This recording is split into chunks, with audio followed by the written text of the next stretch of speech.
You know how every group chat has that one Goa plan that never happens. Either the hotels look too expensive or the travel costs scare everyone away. If that sounds familiar, don't worry.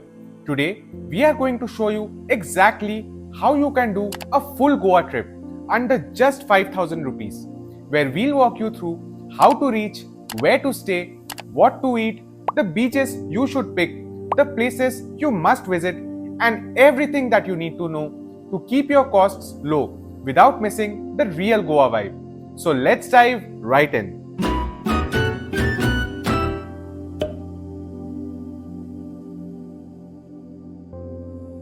First, let's talk about how to reach Goa on a budget.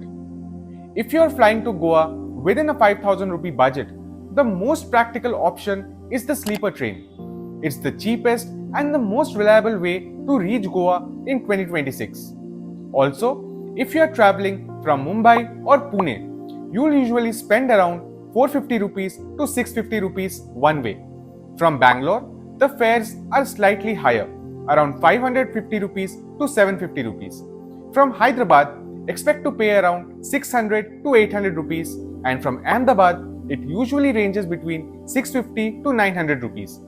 These prices hold if you book early and stay flexible with your timings. Bus prices have gone up this year, but a basic non-AC bus will usually be around 1200 to 1500 rupees. AC sleepers are almost double the price. Also, if you are coming from Delhi, Kolkata, Chennai, or anywhere further north or east, flights will immediately push your budget past 5000 rupees. So this plan works best for anyone who can reach Goa by train or a low-cost bus. Now, let's talk about how to pick the right beach to stay. The beach you choose completely changes how affordable the trip becomes. North Goa is lively, crowded, and full of nightlife. Bagha is perfect for groups looking for energy and chaos. Kalangut is central and convenient, but extremely busy. Candolim is calmer, but still close to everything. South Goa is quieter, cleaner, and more aesthetic. Palolem is one of the best beaches for couples or anyone wanting peace without spending too much. Agonda is even calmer and feels more natural and untouched. Kola is beautiful with lagoon but has fewer stay options. And Vagator, which sits in the north, is a great middle ground with cafes, music, and a relaxed vibe. So if you want crowds and nightlife, the north works. But if you want sunsets, calm beaches, and a slower pace, the south is ideal. Now, let's talk about where to stay when in Goa. The stay you choose completely decides how comfortably you can keep your trip under 5000 rupees. Hostels are the cheapest option. A bed usually costs about 350 to 500 rupees per night in Palolem, Vagator, or Anjuna. They are perfect for solo travelers or groups who don't mind sharing rooms. Beach shacks offer the classic Goa experience and usually cost between 1000 to 1500 rupees for two people. That works out to be around 500 to 750 rupees per person if you're sharing. Airbnbs and guest houses work well for groups of 4 and 6 because the per person cost drops to about 1000 rupees. Hostels are the least budget friendly option, with most starting around 1200 to 1500 rupees per night. So if you are sticking to under 5000 rupee budget, beach shacks and hostels are the sweetest spot. Now, let's talk about how to get around Goa. Moving around Goa gets expensive only if you depend on taxis. Uber and Ola don't work here. Goa Miles is the official app and is useful for station or airport drops, but relying on it for sightseeing will blow the budget. The smartest choice is renting a scooter. Most shops will give you one for 350 to 450 rupees per day. For a 3-day trip, that comes around 1000 to 1300 rupees plus 250 to 300 rupees for fuel. Every beach area has rental shops, Just carry ID, check papers, and take a quick video of the vehicle before leaving.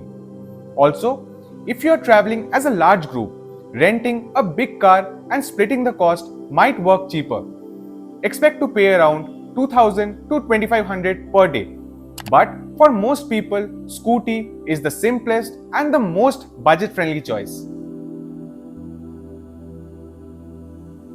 Now let's talk about what to eat when in Goa.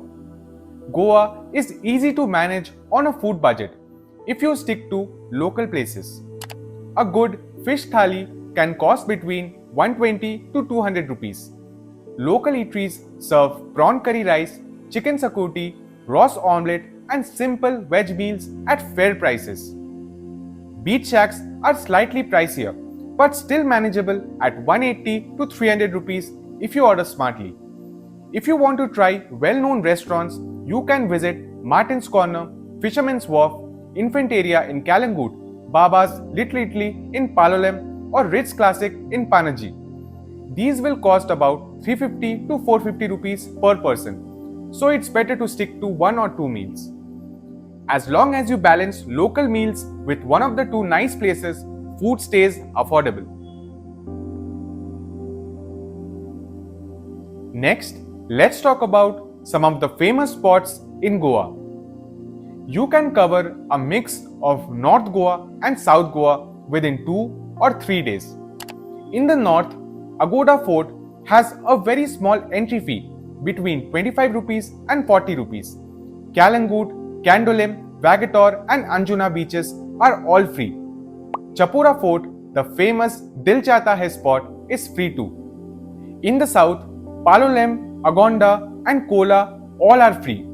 For Butterfly Beach, you can take a boat from Palolem for around 300 to 500 rupees. Netravali Waterfall has a 50 to 100 rupee entry fee and the scooter ride there is quite scenic. Everything is reachable if you have a two-wheeler. Now let's talk about where to shop in Goa. Goa's markets are fun, even if you aren't planning to shop that much. The Anjuna flea market is perfect for clothes, bags, jewelry and quirky finds. Mapusa market is great for cashews, spices and bakery items. Kalangut market has budget-friendly beachwear and Palolem has small shops from where you can pick up souvenirs or t-shirts. So if you bargain, most things come down to 150 to 300 rupees. Now let's talk about some of the safety basics and things to avoid when in Goa. There are a few things to be careful about.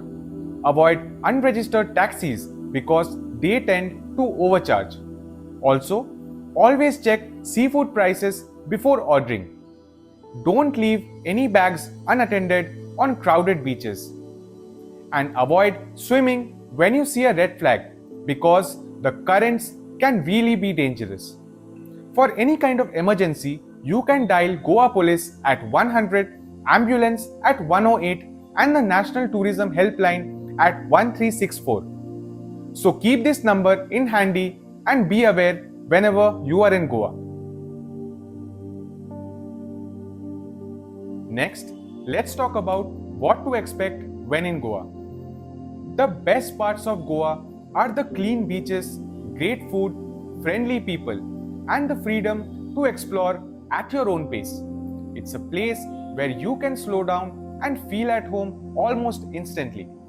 The downsides are the peak season crowds, higher prices in North Goa, the expensive taxi system, and some chaos around nightlife zones. But overall, Goa is still one of the easiest and most enjoyable budget trips if you plan it well. Lastly, let's talk about the final cost breakdown. If you follow this plan, here's what the total costs look like under just 5,000 rupees. A round-trip sleeper train comes to 900 to 1300 rupees. A hostel for 2 nights is 700 to 1000 rupees.